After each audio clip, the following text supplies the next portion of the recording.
learners, welcome to one more session in which we will continue our discussion of the novel titled Clear Light of Day by Anita Desai. This is our fourth discussion of the novel, and I will briefly summarize what we have discussed so far before I begin.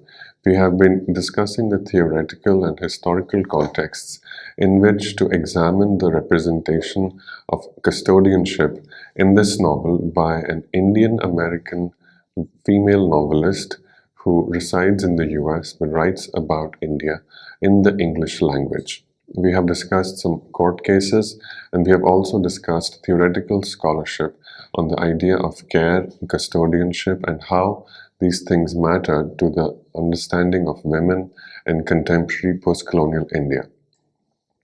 If you do not remember these ideas, I suggest you briefly review the previous lectures and you will easily come up to speed to follow the discussion that I will carry out in this lecture. I will now talk about the design of the next 6 slides. From this lecture onwards, we will begin a textual analysis of the novel. I will first provide you with a brief plot summary. I will then describe the part-wise division of the novel. The novel has 4 parts, and I will be devoting approximately 1.5 lecture to each of these 4 parts. In order to provide you with a brief plot summary, I will first describe what happens in Clear Light of Day. The first question that you should ask when you read this novel is, does it have a protagonist? In my view, there are many candidates for this post of the protagonist, but one candidate is more successful than the others and can be understood as a protagonist, and her name is Bimla, and in short, Bim. Now, in order for a character to qualify as a protagonist, they must have a clear and convincing arc. Now, what is an arc? An arc is a series of events which are connected to one individual and which follow a 3-part structure. The 3 parts which usually make up the arc of any character are the first being setup or exposition, the second being a confrontation or crisis, and the third being a resolution of that crisis. So what is Bim's arc? In the first part of the novel, we understand how Bim is being set up. Bim is different from all her siblings. There are many aspects of this difference, but the chief and the most important way in which Bim is different from her siblings is that Bim is a carer. The confrontation that frustrates Bim is that Bim feels very, very upset because she feels that others treat her as if she is in custody of her family. Now, this emerges because Bim's labor of care is taken for granted by others. Now, how does Bim achieve a resolution of this crisis? Bim achieves that by eventually realizing that she is not in custody of her family, but rather she is a custodian of her family. So you can see how these 3 parts easily explain the arc of Bim's character, and how this arc also helps us understand that Bim is actually the protagonist of this novel. Now you know what happens in the novel. The next question you should ask is, how do we learn about these things? In other words, how does the narrator provide us with this information? The first thing to note about the narrative of Clear Light of Day is that it is asynchronous. Synchronous meaning similar time, or things that happen at the same time. It comes from the word chronology, meaning time. Asynchronous means that things happen on different timelines. What I mean by this is that there is no correspondence between the way time passes in the narrative and the way time passes in the events that are described in the narrative. In order to understand this, you need to understand first the difference between story and narrative. Story is a word referred to describe the events that happen in the fictional world of the novel. By contrast, narrative is a word that literary critics use to describe how the narrator chooses to inform readers that those events, previously mentioned as story, did in fact happen. The second part, which is the narrative, is key to understanding the asynchronous nature of this novel. The narrator of Anita Desai's novel jumps backward and forward in time very frequently and thereby creates a highly circuitous style. Apart from this frequent backward and forward jump in time, the style of the description is quite simple and easy to follow. Now you know two things. The first is what happens in the novel, and second, how you as readers learn about those things happening in the novel. The first is story, which is the events that unfold in the fictional world of the novel. And the second is narrative, which is the manner in which you learn about those things happening. The third thing you need to know is why is it significant that you learn about these things in the manner in which you do. Now, the manner in which the protagonist then achieves a resolution to her crisis enables us to learn by thinking about two things. The first is different kinds of labor. The different kinds of labor that the novel helps us to think about are the labor of education, the labor of reading, and finally, the labor of providing care for others who may be sick, disabled, or elderly. Finally, the novel's unique combination of manner and content allows us also to think about something very important, which is the nature of time. While reading the novel and while understanding the different characters, their motivations, and their contradictions, you will come to a profound understanding of the nature of time. You will think with a renewed awareness of how time passes, how we register its passage through our existence, and how we experience time, which is as creatures who inhabit specific bodies. Now, to come to the first part of the novel, it's important to know what happens in part 1. In part 1, the narrator introduces a few key things. The narrator introduces all the main characters. Who are these characters? The first is Bim or Bimla, who I've already talked about at length. The second is Tara, who is Bim's sister. Then there is a character named Bakul. Bakul is Tara's husband. Then there is a character named Raja. Raja is the elder brother of both Bim and Tara. And then finally there's another character named Baba. Baba is the youngest of these 4 siblings. He's a younger brother to Tara, Bim, and Raja. These are the 6 main characters who are introduced in the early part of the novel. I won't describe these characters in great detail at this point, but I will have occasion to speak about each of them in greater detail later on.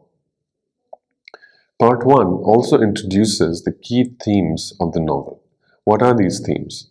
They are education, which is a theme that is repeated frequently and very obviously all over the novel.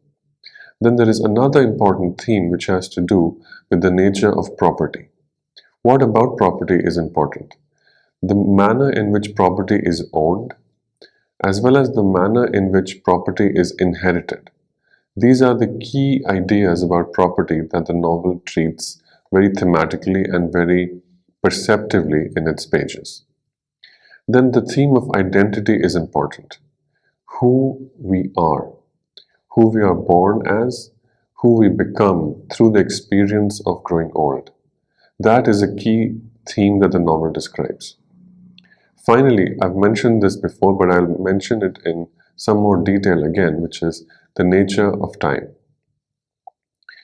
How one remembers one's childhood and how one's attitude towards one's childhood can shape one's present and future. This is a very important question that the novel treats. Many characters struggle with this question and provide very contradictory answers to this question. So this is something that's very important for the novel, and we will understand how the novel achieves this complexity in due course. Part 1 also establishes the physical setting of the novel. Where is the novel set? The novel is set in a particular place and a particular time. The novel is set in Delhi, and the novel is set at a time beginning with the partition of India and ending with the 1980s. The novel also treats many contradictions between the different parts of Delhi. The characters have a house in a part of Delhi which is now called Old Delhi, and some characters have lives that extend onto the newer and more modern part of Delhi called New Delhi. So the differences between these two parts of Delhi are an important theme in the novel as well. Let us now briefly discuss the opening scene of the novel. This scene introduces three key themes. First is memory, the second is reading, and the third is the difference that gender makes. So a brief summary of this opening scene should make these things clear. So what is happening is that Tara is visiting the family home, and early in the morning she takes a walk in the garden. While she is taking a walk in the garden, she remembers that the garden looks the same as it did when she was a small girl, when she was a child. She remembers that a path they used to call the Rose Walk is still the same. She remembers how when she was a small child, she used to be running around in the garden while her mother used to walk. She would sometimes, because Tara was a curious child, she would sometimes peer amidst these flowers and would often discover a small creature like a snail crawling in this rose walk. Now, this time, however, Tara is a grown woman. She is an adult, she's in her middle age, she has two grown daughters of her own, so she is no longer a child. And yet, she remembers what she used to do as a child. She goes and she peers amidst the flowers again, and she finds a snail this time too, even though she is grown older. This memory of discovering a snail while she was a child makes Tara think about the past in a particular way. Tara idealizes the past. Tara feels nostalgic towards the past. Tara feels a sense of longing towards the life they used to live when they were children. Because Tara notices that there is something similar between the past and the present. Very clearly, this is the fact that Tara is able to walk amidst the flowers and the fact that Tara sees a snail. However, the key difference is that while Tara idealizes the past, her companion on this morning walk in the garden is her elder sister Bim, which is short for Bimla, and Bim takes a much more cynical, realistic, and from Tara's perspective, much more harsher view of the past. So this is the key difference that emerges between these two sisters in the novel's opening scene. According to Bimla, Tara merely performed the rites of childhood. What does this mean? This is a phrase that's used by the narrator, and the narrator here is describing Bimla's thoughts. To perform the rites of childhood is to do something artificial, is to recreate the feeling of being a child when one is actually no longer a child. Recreating the feeling of childhood emerges from a sense that it is no longer possible to be a child. Tara emphasizes sameness. Tara emphasizes links between the past and the present. Bimla, who's her elder sister on the other hand, and by stark contrast, emphasizes not sameness but difference. For Bimla, what is obvious is not how similar the past is to the present, but how different the present is from the past. And in this difference, Bimla sees decay and decline. What is most interesting, however, is that Bimla chooses to articulate her sense of this decay, decline, and difference by remembering lines of poetry. Without providing any background information about who is the author of these lines, or what is the title of these poems, or which book she got these from, Bimla simply recites 4 lines.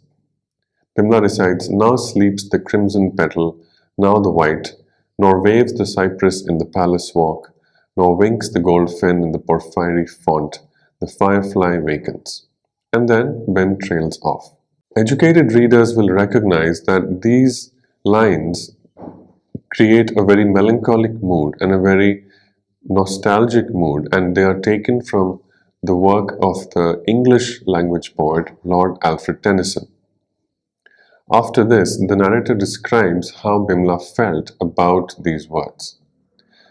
Bimla says that her lips moved to the lines she had forgotten, she remembered, till she saw the crimson petals fall in a heap on the snail in the mud, but she would not say them aloud to Tara. She had no wish to use the lines as an incantation to revive that year, that summer when he had been ill and she had nursed him, and so much had happened in a rush. These lines give us a sense of why Bimla has such a different sense of the past from her younger sister Tara. Clearly, the past was not an ideal period for Bimla. Clearly, the past was a period of great stress for Bimla. Why was Bimla stressed? Bimla was stressed because she was forced to provide the labor of care for someone. Who is the someone? We only hear that it was a he. He had been ill and she had nursed him. We learn much later in the novel that this he character was their elder brother named Raja. Another quality of the novel that gets established in the first part of the novel is the atmospheric quality of Desai's prose. How does Desai create an atmosphere in the novel? Desai creates an atmosphere by describing the permanence and the pervasive nature of music. Okay. Now, one key quotation from the early part of the novel is that music felt like sheets of corrugated iron. Later on, the narrator describes again similar kinds of music, which was sound which weaved a thick mat of sound together with the cat who was busy with herself. The immediate context for these two quotations is a scene early in the morning when Tara and her husband Bakul are trying to have some morning tea and they are disturbed, or rather, the peace of the morning is broken by some very loud and grating noises from the room of Bimla's youngest brother, whose name is Baba. The sound that Baba plays from his room are 78-inch records from of popular American music. Now, instead of asking Baba to turn the volume low or to make the house a little more livable, Bimla encourages Baba and creates a very disturbing and harsh atmosphere in the house. So much so that it becomes difficult for the other characters to even continue having a conversation. That is how loud the music is. Now, this tells us how Bimla feels about Baba and what Baba is actually going through. We will learn all of those things in a short while. We also learn something about Bim's younger sister Tara. Bakul, her husband, frequently encourages Tara to leave the family home, which is in Old Delhi, which is where Bim stays with Baba, and to go with Bakul, that is her husband, who is a diplomat, into the newer part of the city, into New Delhi. However, Tara refuses her husband's encouragement and says that she'll wait till the girls come, meaning her daughters, and then she would go shopping with them, said Tara with an unaccustomed stubbornness. This is a very interesting and very complex phrase, and I just want to explain a little bit what this means. Tara is unable to reject her husband's encouragement on a usual basis. For Tara to stand her ground, to assert what she wants as a person, is something that is different, is something that's exceptional, is something that's unusual. So for Tara to be stubborn, it takes a lot of effort. Therefore, the narrator is trying to explain to us that usually Tara is very obedient, that Tara usually obeys whatever her husband asks her to do. However, something has changed in Tara's behavior, and it may be because Tara is finally visiting her family home after a long time. And that is what the phrase unaccustomed stubbornness means. While Tara observes her sister run this old house in her own way, she also grows a little bit frustrated. Even though Tara is very happy to be home, she cannot but voice some of her frustration. And these are the words of Tara that the narrator provides us with. Why did Bim allow nothing to change? Surely Baba ought to begin to grow and develop at last, to unfold and reach out and stretch. But whenever she saw them, at intervals of 3 or 5 years, all was exactly as before. So now we get a sense of what may be going wrong in this household. It seems that Bim is not letting Baba grow old and develop. It seems that Bim is letting Baba stay a child even though physically Baba is growing old as a human being. We get here the first hints that Baba is challenged as a person, that Baba's growth and development is not normal, or rather what we expect from human beings to grow into when they become adults. Rather, Baba seems to be stuck in a childlike state. Without using the word, the narrator hints that Baba may be an autistic child, that Baba needs extra care, more care than normal human beings do.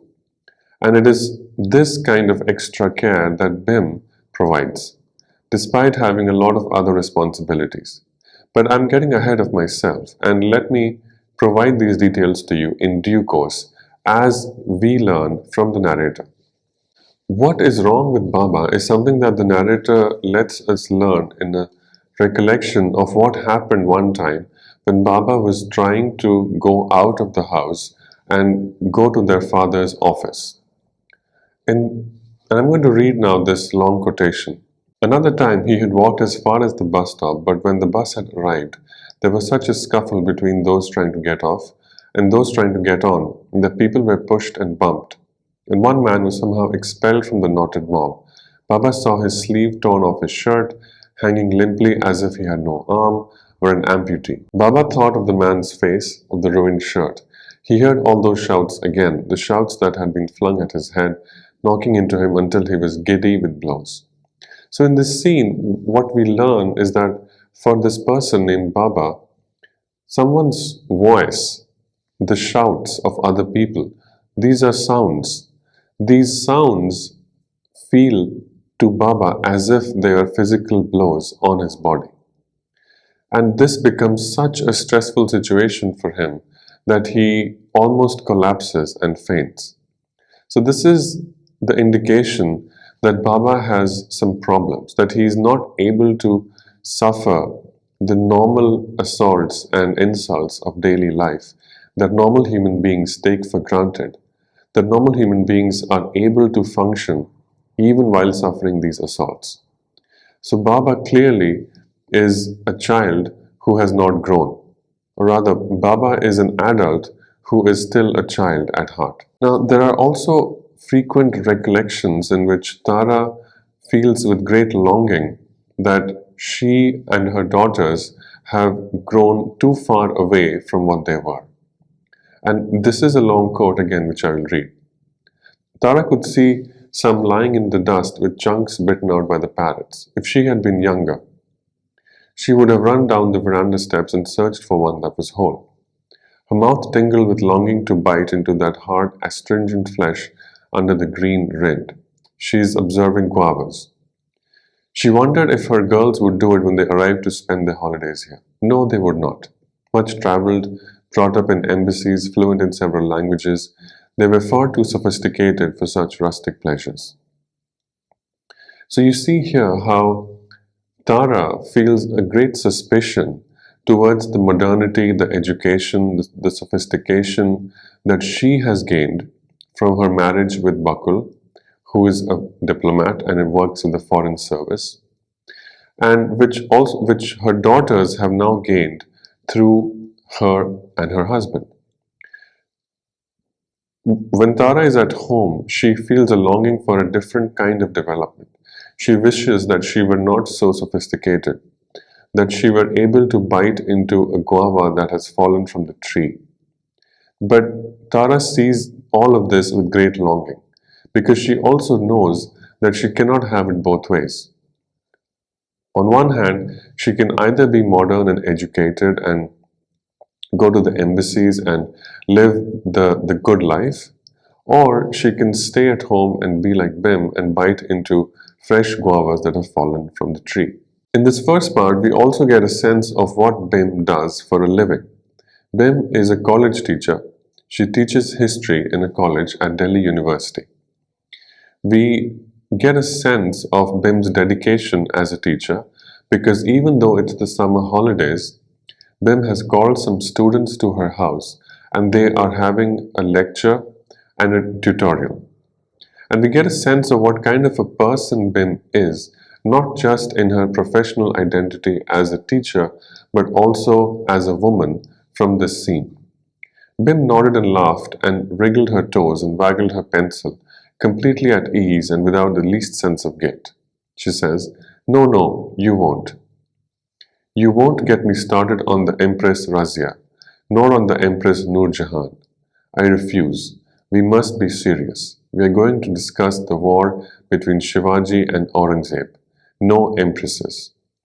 So you get a sense here of what is the real tension in Bim's life. On one hand, she is trying to provide the students with the right content so that they can pass their exams in history. And what is that content? The war between Shivaji and Aurangzeb. That is to say, it is a very masculine form of public history. What is history? The war between two men, Shivaji and Aurangzeb. But it seems that the students of BIM are interested in a different kind of history. What is that different history? The Empress Razia, the Empress Noor Jahan. Who are these women? They are women who are usually consigned to the backgrounds of history. Or rather, they are women who are confined to the private spaces, while their husbands or brothers or fathers, more powerful public male characters, are thought to shape the forces of history. However, historians know that history unfolds everywhere, whether it is the actions of men or whether it is the actions of women. And in fact, there are even many historians who believe that what happens to women is more reflective of what goes on in the world outside. However, despite knowing all this, Bim tries to do her job as judiciously and in as dedicated a manner as possible. Therefore, she tells these students not to distract her by asking her to tell stories about Noor Jahan and Razia. Despite all of the problems that Tara witnesses, Tara is also very happy. She has a thought. She thinks, Tara was grateful for it. She wished Bakul could see them now, her family. So this is a thought that Tara articulates after she refuses Bakul's injunctions and offers to leave the house in Old Delhi, to take the government-issued taxi or vehicle, and to go to New Delhi. Tara refuses this because she wants to soak in the life that she used to have but no longer does, which is the life that Bim, her elder sister, has preserved with such pain and such care. This is the life that Tara, when she experiences it briefly, is grateful for. I hope this was a useful session. What we've done in this session is that I have very briefly summarized the events that unfold in part 1 of the novel, and I will continue to do that in the next lecture as well. The key themes that Desai introduces in this part of the novel are those of memory, identity, what it means to be a woman, and the key theme of education as well. I will discuss the significance of these events in greater detail in the next lecture, and I will also provide more quotations as well as analyze those quotations from the first part of the novel in my next lecture.